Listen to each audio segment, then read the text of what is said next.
Hello guys, నమస్తే. Students లో 99% మందికి చదవడానికి ఇంట్రెస్ట్ ఉండదంట. యాక్చువల్ గా చదవడం అనేది ఒక భారంగా కాకుండా ఒక పబ్జి, ఫ్రీ ఫైర్ లాంటి గేమ్ ఆడినట్టు, ఒక మూవీ చూసినట్టు, క్రికెట్ మ్యాచ్ చూసినంత ఇంట్రెస్ట్ గా అవ్వాలి. అంత హ్యాపీగా చదవాలి. అప్పుడు మీ క్లాస్ కి మీరే టాపర్ అవుతారు. ఇది చెప్పడానికి బాగుంటుంది, చదవడం ఎప్పటికీ ఫన్ అవ్వదు అనుకుంటున్నారా? మీరు అలా అనుకోవడం తప్పులేదు. ఎందుకంటే మన ఎడ్యుకేషనల్ సిస్టమ్ చాలా ఇన్ఎఫెక్టివ్ గా ఉంది. ఇది బట్టి కొట్టడం అనే కట్టడం పైన ఉంది.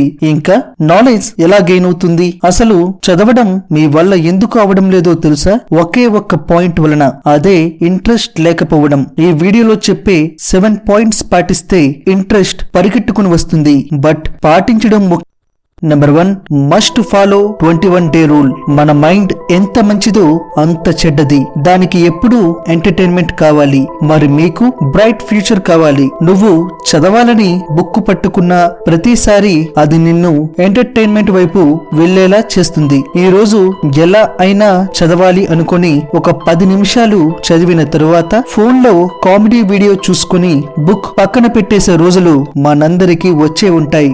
సో మైండ్ ని సెట్ చేయాలి. దానిని సెట్ చేయాలంటే మైండ్ మాట మనం వినకూడదు, మన మాటే మైండ్ వినాలి. అది అలా వినాలంటే ముందుగా మీరు చేయాల్సింది 21 డే రూల్. ఇదేదో నా పేరు సూర్య మూవీలో విన్నట్టుంది అనుకుంటున్నారా? ఎస్, అదే. రీసెర్చ్ ప్రకారం ఏ మనిషి అయినా 21 రోజులు ఒక పనిని చేస్తే వాళ్ళ మైండ్ ఆ పనికి అలవాటు పడి అది వాళ్ళకి హ్యాబిట్ అయిపోతుందంట. ఈ ఎక్స్పెరిమెంట్ లో 95% మంది సక్సెస్ అయ్యారు. మీరు రేపటి నుంచి 21 రోజులు ఛాలెంజ్ పాటించండి. రోజుకి 4 గంటలు మినిమం చదవాలి అని పెట్టుకోండి. కేవలం ఇంట్రెస్ట్ గా 4 గంటలు చదివితే చాలు. స్టార్టింగ్ లో మైండ్ చాలా ఇబ్బంది పెట్టేస్తుంది. చదవద్దు, పడుకో, మొబైల్స్ లో వీడియోస్ చూడు అని అన్ని నెగిటివ్ సజెషన్స్ ఇస్తూ మిమ్మల్ని దాని కంట్రోల్లో పెట్టడానికి ట్రై చేస్తుంది. అయినా సరే తగ్గద్దు. మీరు 4 గంటలు డైలీ కరెక్ట్ గా ఎఫెక్టివ్ గా చదివితే మీ క్లాస్ కి మీరే టాపర్ అవుతారు. మీ ఫ్యూచర్ ఎంతో అద్భుతంగా ఉంటుంది. మీ ఫ్యామిలీ ఎదుర్కొన్న కష్టాలు అన్ని తీరిపోతాయి. కావాలంటే 4 గంటలు చదివిన తర్వాత మీ మైండ్ కోరే ఎంటర్టైన్మెంట్ కోసం ఒక మంచి మూవీ చూడండి, లేదంటే పబ్జి ఆడి ఒక చికెన్ డిన్నర్ కొట్టండి. ఇలా 21 డేస్ లో ఒక్క రోజు కూడా తప్పకుండా చేయండి. చాలా మంది 5-6 రోజులు చేశాక మళ్ళీ నార్మల్ అయిపోతారు. దాని అర్థం వాళ్ళు మళ్ళీ వాళ్ళ బ్రెయిన్ కంట్రోల్ లోకి వెళ్లిపోతున్నట్టే. 21 రోజుల్లో ఎట్టి పరిస్థితుల్లోనూ మిస్ అవ్వకుండా ఈ స్టడీయింగ్ అనేది ఛాలెంజ్ గా తీసుకుని చేస్తే 22వ రోజు నుంచి మీ మైండ్ మీ మాట ఎందుకు వినదో మీరే చూస్తారు.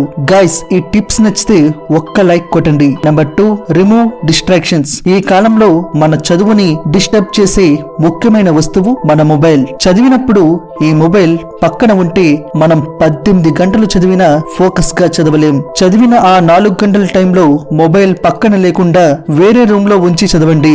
అది ఎంత ఎఫెక్టివ్ గా ఉంటుందో మీకే తెలుస్తుంది. Number 3, long term memory. మన మైండ్ లో గుర్తుండేవి అన్ని షార్ట్ టర్మ్ మెమరీ మరియు లాంగ్ టర్మ్ మెమరీలో సేవ్ అవుతాయి. మనం బట్టి కొట్టి చదివేది అంతా షార్ట్ టర్మ్ మెమరీలోనే సేవ్ అవుతుంది.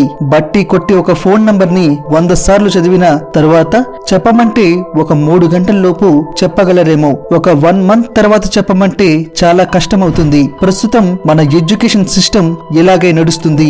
ఏదైనా ఒక టాపిక్ స్టూడెంట్ కి రాకపోతే చాలు, టీచర్లు ఒరే చిట్టి ఈ ఆన్సర్ ని 20 సార్లు రాసుకుని వచ్చేయి అని చెప్తారు. అలా రాసి బట్టి కొడితే అది షార్ట్ టర్మ్ మెమరీలోకి చేరి షార్ట్ టర్మ్ లోనే మనం మర్చిపోయేలా చేస్తుంది.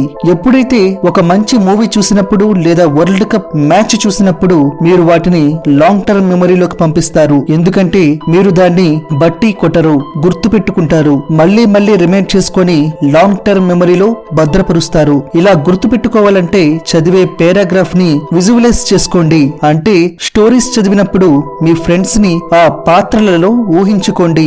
సైన్స్ సబ్జెక్ట్ లో బాడీ పార్ట్స్ కోసం చదువుతున్నప్పుడు ఒక్కసారి మీ బాడీలో అవి ఎక్కడ ఉంటాయో చూసుకోండి. మెషిన్స్ కోసం తెలుసుకుంటున్నప్పుడు మీ ఇంట్లో ఫ్యాన్ ఎలా తిరుగుతుంది దానిని అలా తిప్పే ఎనర్జీ ఏంటి వంటి క్వశ్చన్స్ వేసుకోండి. వాటికి ఆన్సర్స్ ని మీ టీచర్స్ ని లేదా ఇంట్లో పెద్దవారిని అడగండి. బట్టి కొట్టకుండా గుర్తు పెట్టుకోవడానికి, అర్థం చేసుకోవడానికి ట్రై చేయండి. కొందరు ఎక్కువ చదవకపోయినా టాపర్ అవ్వడానికి రీజన్ ఇదే. Number 4, Feynman technique. ఫేమన్ అనే అమెరికాకి చెందిన అతను చదివింది గుర్తు పెట్టుకోవడానికి ఒక 4 టిప్స్ చెప్పాడు.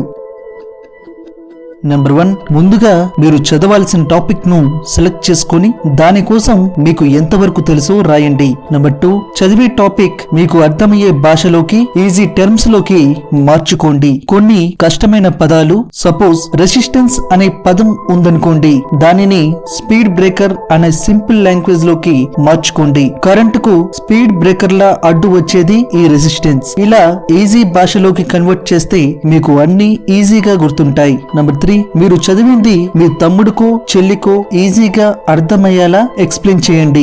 లేదంటే వాళ్ళకి ఎలా ఎక్స్ప్లెయిన్ చేస్తారో అలా మీలో మీరే చేయండి.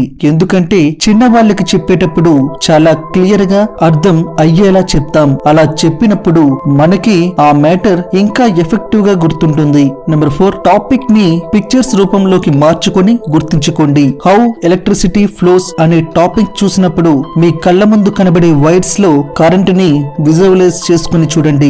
అలా ప్రతిదీ ఒక పిక్చర్స్ రూపంలో మార్చుకొని చదవండి. Number 5, confidence. మీలో చాలా మందికి వాళ్ళకు వాళ్ళే నేను అంత తెలివైన వాడిని కాదు అని అనుకుంటారు. ఒక్కసారి మీ తెలివితేటలను మీరే క్యాలిక్యులేట్ చేసుకోండి. ఒక గేమ్ ఆడినప్పుడు ఎంత ఇంట్రెస్ట్ గా ఆడుతాం, ఎంత సేఫ్టీగా, ఎంత డిసిప్లిన్ గా ఆడతాం. క్రికెట్ మ్యాచ్ గెలవాలి అంటే ఎంత ప్రాణం పెట్టి ఆడుతారు. నచ్చిన మూవీ స్టోరీ చెప్పమంటే చిన్న సీన్ మిస్ అవ్వకుండా నెరేట్ చేయగలిగే టాలెంట్ మీలో చాలా మందికి ఉంటుంది. ఇవన్నీ తెలివితేటలు లేకుండానే చేస్తున్నారా? మనలో ఎవరూ తెలివి తక్కువ వారు కాదు. ఎన్నో కోట్ల స్పెర్మ్ సెల్స్ ను దాటుకుని నువ్వు పుట్టడమే ఒక విజయం. మరి ఆ టాపర్ కి నీకు ఉన్న తేడా ఏంటో తెలుసా? మీకు ఉన్న తెలివితేటలు మీ ఎదుగుదలకు ఎలా యూజ్ చేయాలో తెలియకపోవడం. అది తెలిస్తే మీరే మీ క్లాస్ టాపర్ అవుతారు. మీరు ఎప్పుడూ డిస్కరేజ్ అయ్యి కాన్ఫిడెన్స్ కోల్పోకండి. మీరు ఎవరికన్నా ఎప్పటికీ తక్కువ కాదు. Number 6, never postpone. వాయిదాల వ్యాధి మన అందరికీ ఉంటుంది. రేపు చేద్దాంలే, రేపు చదువుదాంలే అని అనుకోవడం ఆపేస్తే చాలు, మీరు మీ టార్గెట్ వైపు 2 స్టెప్స్ వేసినట్టే. ఎందుకంటే రేపు అనుకుని ఎప్పటికీ ఆ పని చేయలేం. చదవాల్సిన సబ్జెక్ట్ పెరిగిపోతూ ఉంటుంది. దీనికి కారణం కూడా మన మైండ్ మన కంట్రోల్లో లేకపోవడమే. మైండ్ కి రెస్ట్ ఇవ్వడం కోసం 1 గంట చదివితే 15 నిమిషాలు ఖచ్చితంగా రెస్ట్ తీసుకోండి. ఒక్కసారి అలా బయటికి వెళ్లి ఫ్రెష్ ఎయిర్ పీల్చి రండి. లేదంటే అమ్మతో ఒకసారి మాట్లాడండి. ఏదో ఒకటి మీకు నచ్చే పని చేయండి. బట్ మోస్ట్ ఇంపార్టెంట్ ఏంటంటే 15 నిమిషాల తర్వాత చదవడం మాత్రం ఖచ్చితంగా స్టార్ట్ చేయాలి. ఇలా చేయడం వలన మైండ్ రిఫ్రెష్ అయ్యి కొత్తవి నేర్చుకోవడానికి అనుకూలంగా పనిచేస్తుంది. Number 7, right notes and remember. చదివిన ప్రతిదీ నోట్స్ రాసుకోండి. వీక్లీ వన్స్ ఆ చదివిందంతా రివైజ్ చేసుకోండి. మీరు మర్చిపోతాం అనుకున్నా మర్చిపోలేనంతగా ఆ చదివిన మ్యాటర్ గుర్తుంటుంది. ఈ 7 టిప్స్ తెలుసుకున్నారు కదా? బట్ ఇవి పాటిస్తేనే మీరు అనుకునే ఫ్యూచర్ మీకు లభిస్తుంది. ప్రపంచంలో గొప్ప వారు కేవలం వారి మైండ్ ని ఎలా కంట్రోల్ చేయాలో తెలుసుకునే అంత గొప్పవారు అయ్యారు. లక్ష్యం చిన్నది పెద్దది అని కాదు, మీకు నచ్చింది, మీ పేరెంట్స్ మెచ్చేది అవ్వాలి. నా ఎక్స్ప్లెనేషన్ మీకు నచ్చినట్టయితే వీడియోని లైక్ చేసి షేర్ చేయండి. వీలైతే మా స్పీడ్ 7 ఛానల్ సబ్స్క్రైబ్ చేద్దాం. పోయేది ఉంది. మహా అయితే ఫ్యాక్ట్స్ మీద ఒక నోటిఫికేషన్ వస్తుంది.